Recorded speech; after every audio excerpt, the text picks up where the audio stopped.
Hello, today we are reading Chip and Curly, The Great Potato Race by Cathy Breisacher and illustrated by Joshua Hines.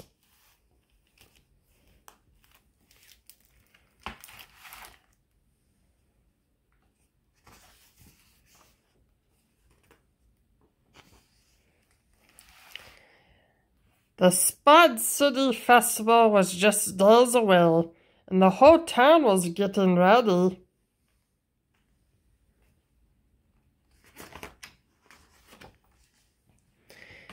Chip's favorite event was the sack race, but each year he came up short. This year he was determined to win the first place prize, a Golden Bushel Award. But there was a problem. A new Spud arrived in town, Curly, and he had quite a spring in his step. He's fast, Chip thought, so he practiced every chance he got. There's our guy, the roasted yams boasted as Chip leapt by. You're our hometown favorite, hollered the home fries. Still, Chip felt nervous. The morning of the festival, Chip arrived early to study the race path. Meanwhile, the crowd gathered. The couch potatoes lined the race route. The French fries stood with their tater tots.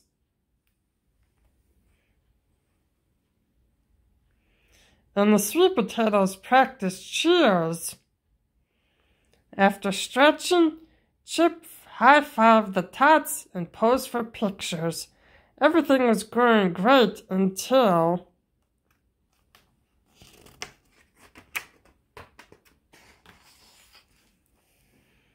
Curly arrived.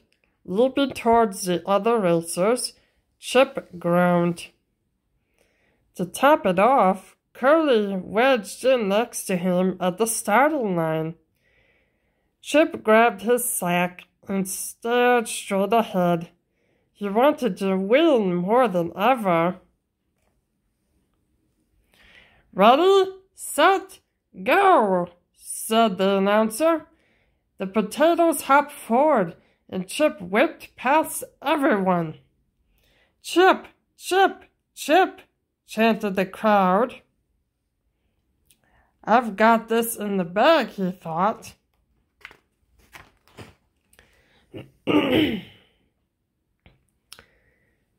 Keep moving, the twice bakes repeated. Chip heard someone gaining on him, but he didn't look back. Look out, the barbecue Chip shouted. Here comes a hot potato. And then it happened. Curly pulled ahead. The crowd went wild. Even the couch potatoes stood up and took notice. The waffle fries couldn't decide who to cheer for.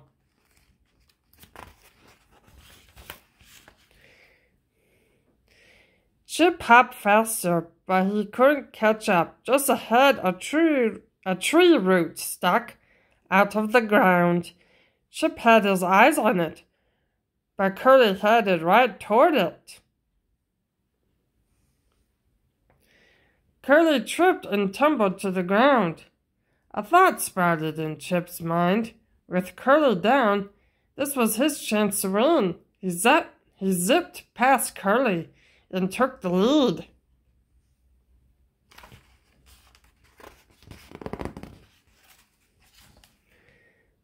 But as the finish line came into view, he felt rotten. Chip glanced over his shoulder. He hashed it over his mind. There was only one thing to do. He bounded back towards Curly, who lay pancaked on the ground. Chip reached down and pulled him up, while the other potatoes bounced by. 1 potato, 2 potato, 3 potato, 4, counted the announcer as the racers entered the final stretch of the course. 5 potato, 6 potato, 7 potato, wait, here comes 2 more. Curly and Chip had hopped back onto the path and were picking up speed.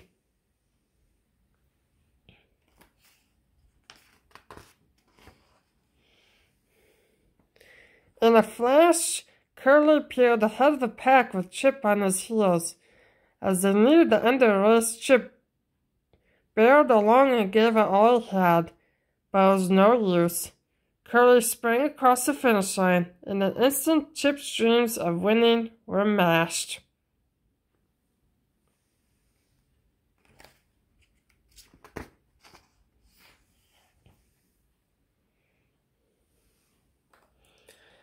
The sweet potatoes cheered. The other racers congratulated Curly. They're going to butter him up now, Chip muttered. He slipped off his sack and tossed it into a pile. As he turned to leave, Curly stopped him. The relay is next. Want to be my partner? Chip froze in his steps. Me? Sure. No matter how you slice it, we make a great team. A smile sprouted on Chip's face. Okay, bud, let's do it.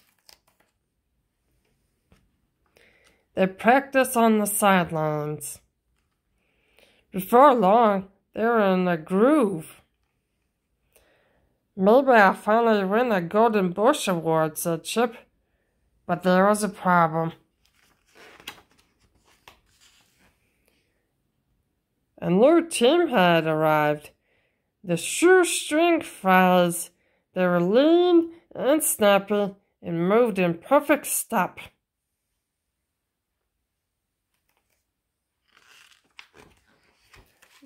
The end. Wasn't that a good story? Until next time, but you don't have to wait for me. Go to your local library and get a good book. See ya.